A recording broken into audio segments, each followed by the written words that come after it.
Velvet Goldmine works on many levels.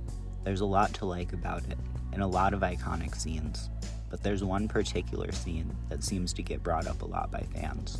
Christian Bale's character, Arthur, is watching the man he stands do a TV interview, and the narrative around it is that this is like a Ring of Keys moment. This is a big moment of representation and feeling seen that's like a core experience for gay people. But this isn't what happens here.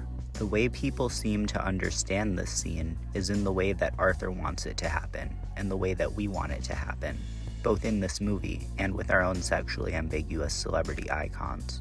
This is not what happens on screen. Let's watch the scene exactly as it plays. Yeah. What about your fans? Aren't they likely to get the wrong impression? And which wrong impression is that? Well, you're a blinking fruit. Well, thank you, sir, and no. It doesn't concern me in the least.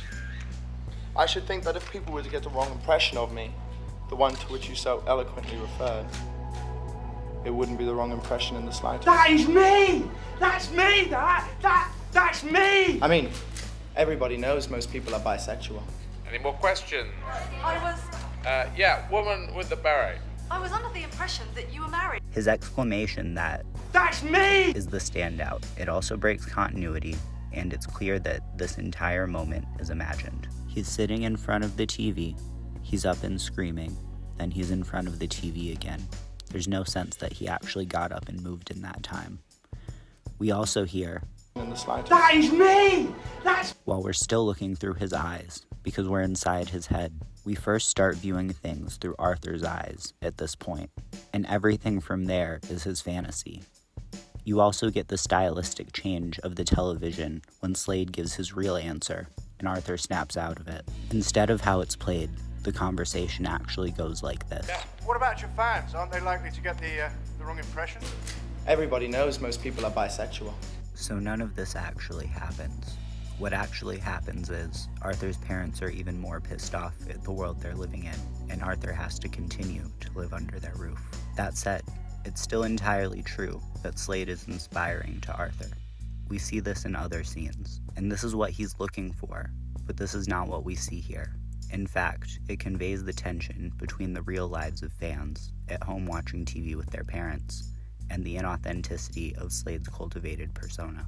This is a hard, commercial launch of bisexuality. Sandwiching this scene is Slade stealing Jack Ferry's magical green pin, which gives him the gay, ancestral, extraterrestrial magic of Oscar Wilde. And then it's contracts, articles, basically corporate heaven after this interview. You also have Mandy with this rainbow eyeshadow during the sequence of the interview.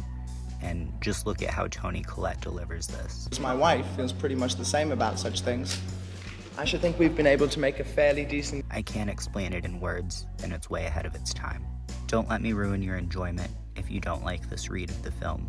In my professional experience of being gay, I've had this situation play out in front of me in this way many more times than the imagined version of this situation that we want to celebrate, and I find it much more compelling to see for that reason.